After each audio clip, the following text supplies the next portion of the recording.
오늘 기도하실 말씀은 사무엘상 10장 1절에서 9절입니다. 그 중에 1절 봉독해 드립니다. 이에 사무엘이 기름병을 가져다가 사울의 머리에 붓고 입맞추며 이르되 여호와께서 내게 기름을 부어사 그의 기업의 지도자로 삼지 아니하셨느냐. 앞에 9장에 있었던 말씀은 나귀를 찾으러 아버지의 심부름을 나갔던 사울이 사무엘을 만나는 과정에서 하나님의 인도하심이 계셨습니다. 벌써 사무엘에게 내일 이때쯤 나귀를 찾는 사람이 올 것이니 그를 택하여 지도자로 삼으라. 하나님은 이미 다 알고 계시고 사울을 택하라는 말씀을 주셨죠.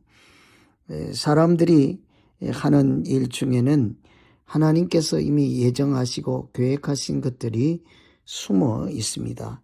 그때마다 우리가 잘 알지 못할 때도 있지만 일상의 삶 가운데 하나님의 개입하심과 인도하심을 따라 사는 것이 곧 믿음으로 사는 것이겠죠.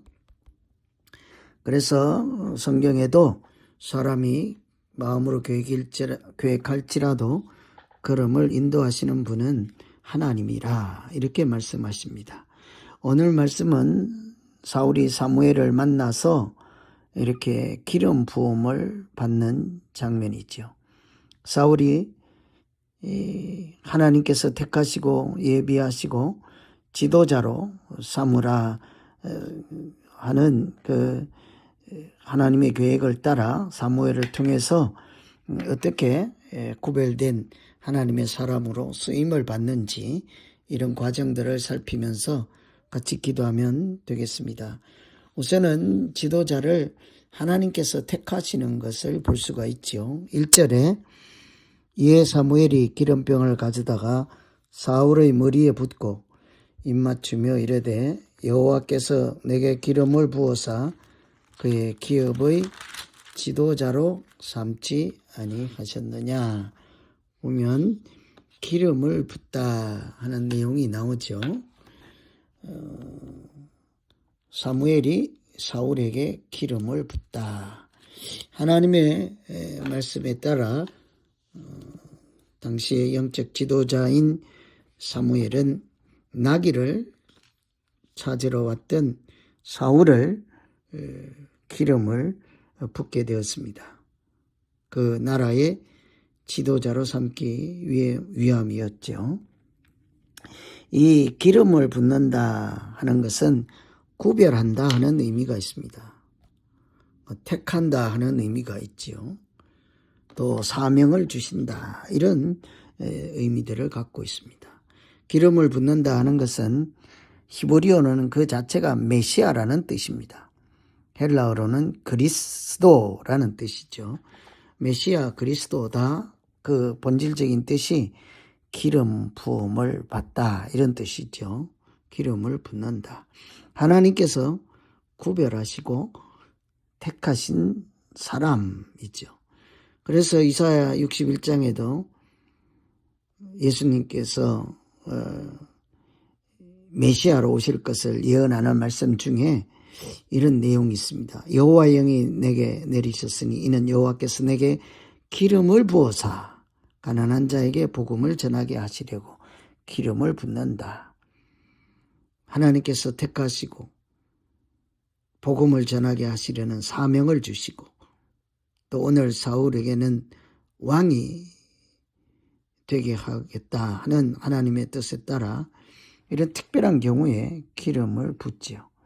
앞으로 열왕기에 가보면 왕들이 왕으로 등장할 때마다 기름을 부었다, 기름 부음을 입었다 이런 표현들이 있습니다. 이처럼 지도자든지 왕이든지 하나님께서 구별하고 택하시고 쓰시는 사람 기름 부음 받은 자이죠.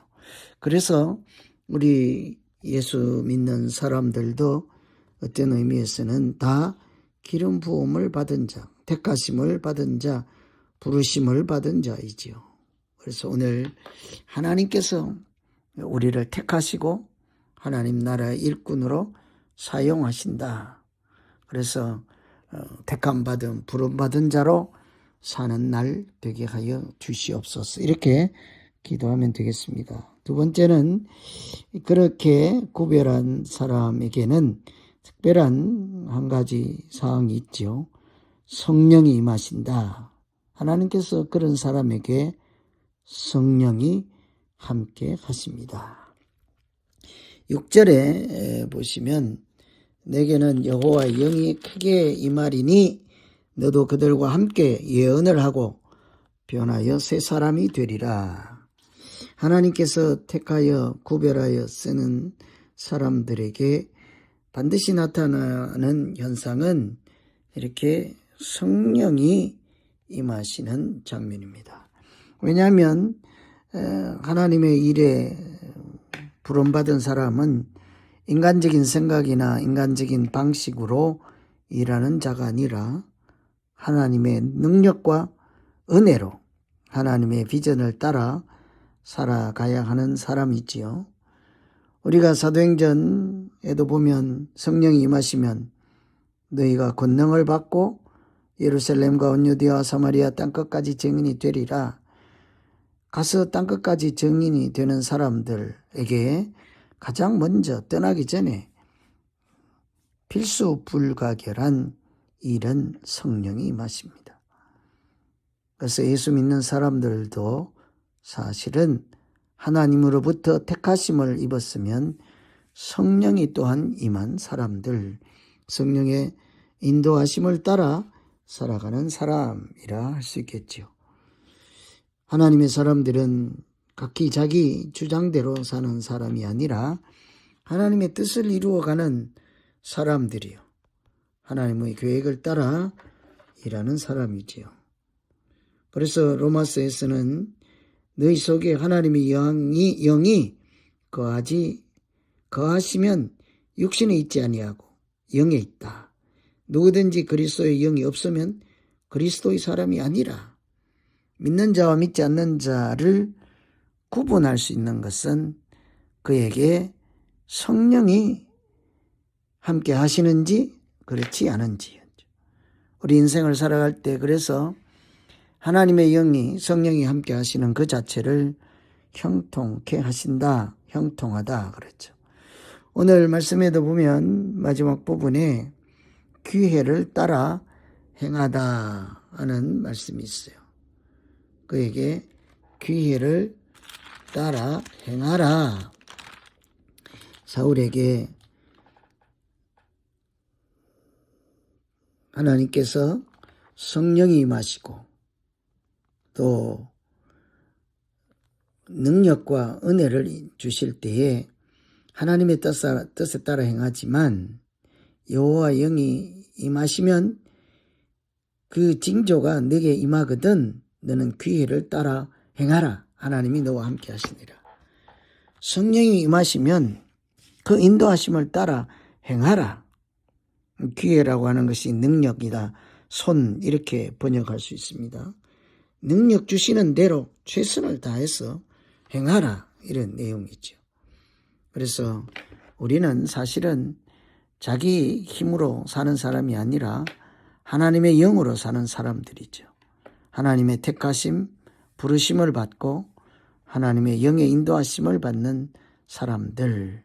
이렇게 사울이 기름 부음을 받는 현장 그 말씀에서 우리가 기억할 것은 우리도 마찬가지로 하나님의 부르심 또 하나님의 함께하심 이런 사람이라는 사실을 꼭 기억하시면서 오늘 하루 우리에게 주어진 날을 믿음으로 하나님과 동행하는 복된 날 살기를 기원합니다. 기도하겠습니다. 하나님 아버지, 오늘 우리에게 주신 이 귀한 날을 믿음으로 하나님과 동행하며 잘 살아갈 수 있도록 은혜를 베풀어 주시옵소서. 우리 생각과 자기의 힘만 의지하지 않고 하나님의 능력과 성령의 인도하심을 따라 순전한 마음으로 날마다 승리하는 믿음 되게 하여 주시옵소서. 예수님 이름으로 기도합니다. 아멘.